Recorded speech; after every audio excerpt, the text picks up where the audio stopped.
अयोध्या क्यों हार गई। पर आप विश्वास नहीं करेंगे, मैं अभी भी रो रहा हूँ, आप विश्वास नहीं करेंगे।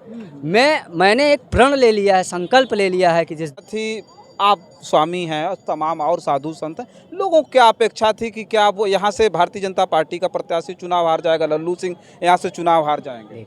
ये अयोध्या है प्रभु, और इस अयोध्या में जनता जनार्दन है, ये तो राम के भी राम है। और इन्होंने राम को कहा कि अब कल आपका राज्याभिषेक नहीं होगा, आज आप वनवास जा रहे हैं। तो राम जी ने कहा जो आदेश, लेकिन उसमें मंथरा की भी भूमिका थी है कि हुई हैं वही जो राम रचि राखा।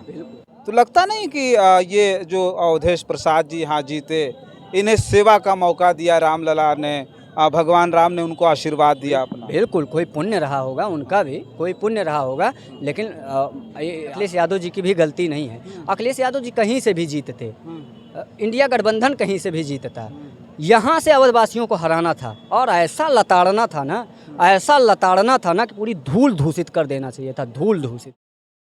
साथियों नमस्कार, मैं हूं रजनीश और आप जन आदर्श भारत देख रहे हैं। इस वक्त हम अयोध्या में हैं। अब ये जो अयोध्या है उत्तर प्रदेश का, इस वक्त काफ़ी ज़्यादा सुर्खियों में। हम जिस जगह पर हैं थोड़ा सा एक बार हम चाहेंगे दिखाइए।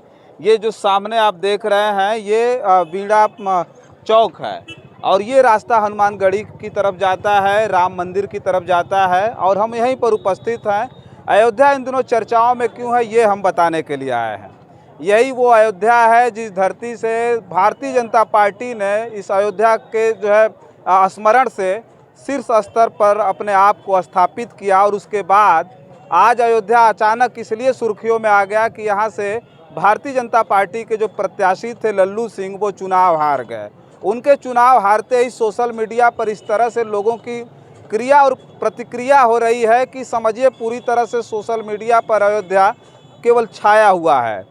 उनके चुनाव हारने के बाद तरह तरह के कमेंट्स आ रहे हैं और वो इसलिए आ रहे हैं कि नारा लगता था कि जो राम को लाए हैं हम उनको लाएंगे, और रामलला की स्थापना हुई, भव्य जो है राम मंदिर का निर्माण हुआ, देश के प्रधानमंत्री नरेंद्र मोदी जी ने प्राण प्रतिष्ठा की और यहाँ से सोचिए कि पूरी दुनिया में भगवान राम की प्राण प्रतिष्ठा के बाद पूरी दुनिया में जो एक तरह से कहें जो डंका बजा, जो संदेश गया, लेकिन उसके उलट लोकसभा के चुनाव में भारतीय जनता पार्टी के प्रत्याशी यहाँ हार जाते हैं और यहाँ से समाजवादी पार्टी चुनाव जीत जाती है। तो हमारे बीच में देखिए स्वामी दिवाकराचार्य महाराज जी हैं जो इस वक्त इतना ज़्यादा सुर्खियों में है। ये भावुक हो गए। इनसे जब बातचीत की मीडिया के साथियों ने तो ये भावुक थे, बहुत सारी बातें इन्होंने की। आज हम इनसे बातचीत करेंगे। सबसे पहले बहुत बहुत स्वागत है आपका। बहुत बहुत धन्यवाद, आपके सभी दर्शकों को बहुत बहुत शुभकामनाएं। महाराज जी आपकी वीडियो को पूरी दुनिया में देखी जा रही है, जो लोग देख रहे हैं वो खुद भावुक हो जा रहे हैं। आप बात पे ऐसी बात आई कि भावुक हो गए। यहाँ भारतीय जनता पार्टी चुनाव हार गई तो पूरी दुनिया में क्या संदेश गया? सबसे पहले हम यहीं से शुरुआत करें। एक्चुअली वो भावुकता मेरा करुण रुंदन था, वो मेरा समर्पण है मेरे राम जी के प्रति, मेरे राष्ट्र के प्रति, मेरे संस्कृति के प्रति, मेरे धर्म के प्रति। और वो मैं नहीं रो रहा था, वो पूरा भारत रो रहा था। और हाँ, मेरे साथ में पूरा भारत रो रहा था। पूरे भारत की संवेदना जुड़ी हुई है अयोध्या से, पूरे भारत का प्रेम जुड़ा हुआ है अयोध्या से। पूरे भारत के राम भक्तों ने, पूरे भारत के राष्ट्र भक्तों ने अयोध्या में आकर प्रभु श्री रामलला का आज जो मंदिर निर्माण आप देख रहे हैं उसमें अपनी भूमिका उन्होंने निभाई थी, अपने प्राणों को आहूत किया था। और उस अयोध्या में, जिस अयोध्या में राम के भक्तों की निर्ममता पूर्वक हत्या कर दी गई, उस 90 के दशक की वो काली अंधियारी रात जिसमें लोग लाशें टटोल रहे थे, एक बहन जो अपने भाई की लाश को टटोल रही थी, एक वो बूढ़ा कंधा जो अपने युवा बेटे को कंधा नहीं दे पाया, उनको कुछ जो जिनको 2 गोली लगी थी, जो जीवित थे, जो कह रहे थे कि मैं अभी जिंदा हूँ, उनको भी उठा के सरयू जी में फेंक दिया गया ट्रक पे भरकर।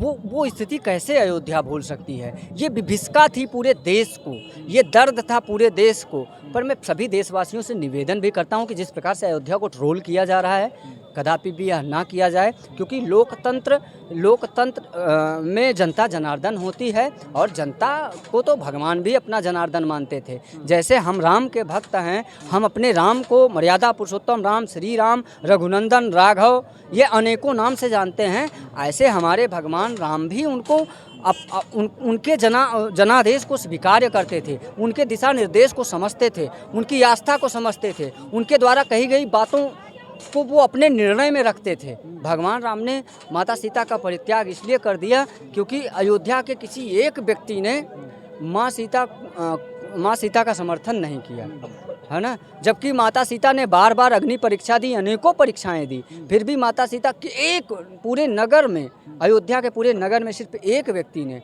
और भगवान राम के कान में जब ये बात गई ना, तो भगवान राम की वो आप महसूस कर सकते हैं वो स्टोरी, वो ये कहानी नहीं है, ये तो वास्तविकता है, ये संस्कृति है हमारी। इसको महसूस करिए और उसके बाद फिर आप लोकतंत्र को समझेंगे।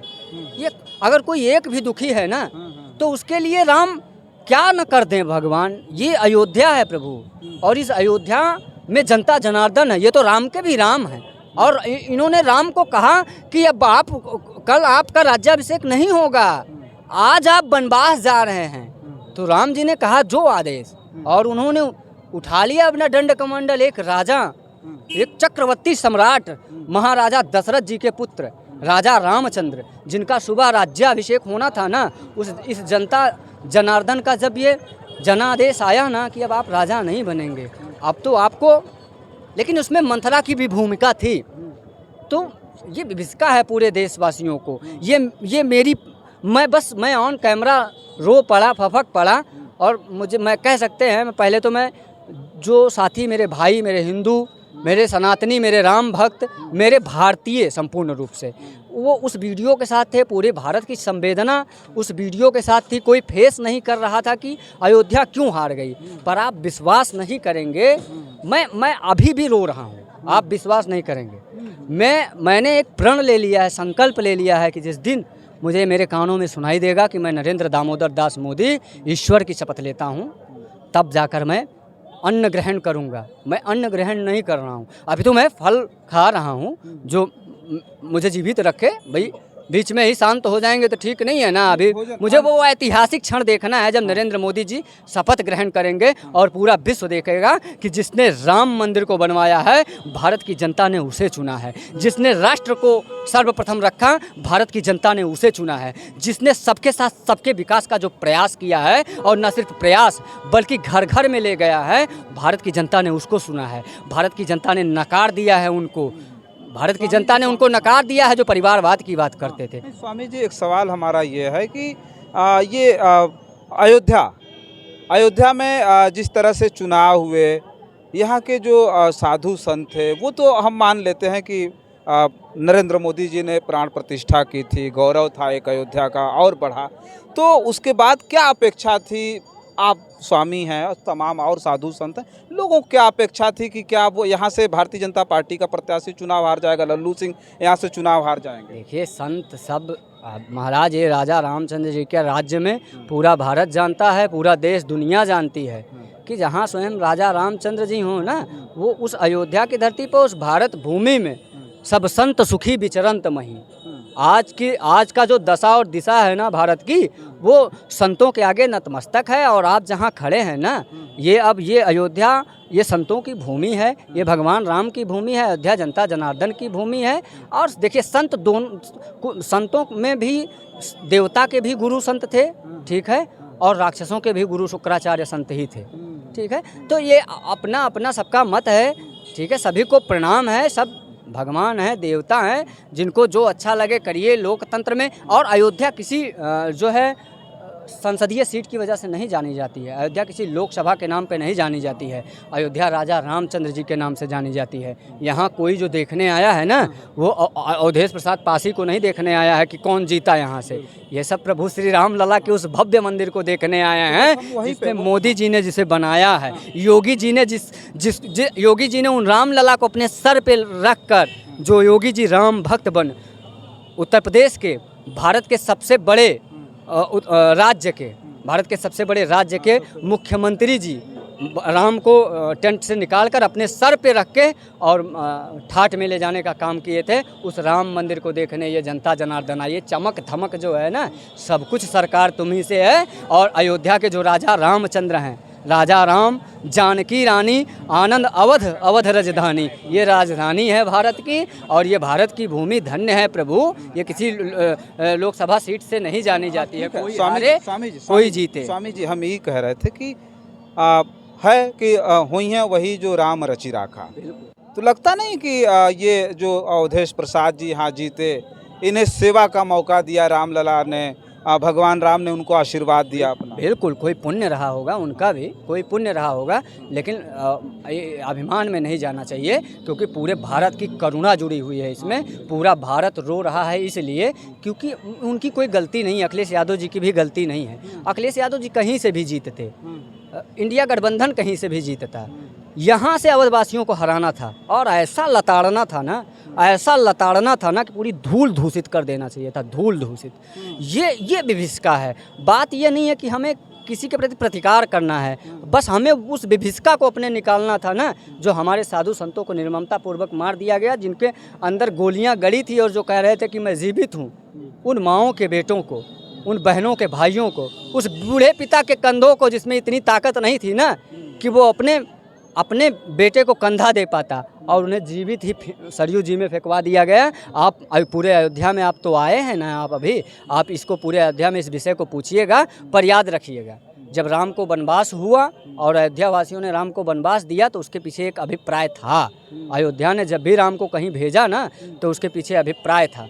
और वो जब राजा रामचंद्र जी अयोध्या से 14 वर्ष वनवास गए ना, तो अनेकों भूत पिशाच, राक्षस, पिशाचनियाँ, प्रेत, निशाचर, दुष्ट, अताताई, अत्याचारी, निराचारी, लोलुप, कामी, जो जनता जनार्दन के ऊपर अत्याचार करते हैं, जिनके राज्य में गौ, ब्राह्मण, संत समाज कुछ नहीं सुखमय था, जो रावण पूरे धरती पर अत्याचार फैला दिया था।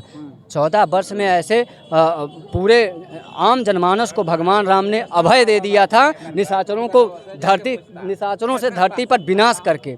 तो जब भी अयोध्या ने कहीं भेजा है ना राम को, तो एक निर्णय के लिए भेजा है। अब अयोध्या मथुरा जाने के लिए तैयार है, मथुरा जाने के लिए तैयार है, अब अयोध्या काशी जाने के लिए तैयार है। बस बहुत मैं पूरे देशवासियों को बहुत बधाई देता हूं कि आपने माननीय प्रधानमंत्री श्री नरेंद्र मोदी जी के हाथों को मजबूत करके पुनः तीसरे टर्म में तटस्थ करके ऐसे प्रधानमंत्री को चुनने का काम किया है जो तीसरी बार शपथ ग्रहण करने जा रहे हैं। और ये आपकी बहुत बड़ी जीत है। अपितु मैं निवेदन करता हूँ कि भारत की अयोध्या के जनमानस को इस प्रकार से ट्रोल ना किया जाए। सभी को जय जय श्री राम, मेरी ढेर सारी शुभकामनाएं आपको। मैं अयोध्या से दिवाकराचार्य महाराज बहुत साधुवाद देता हूँ। धन्यवाद।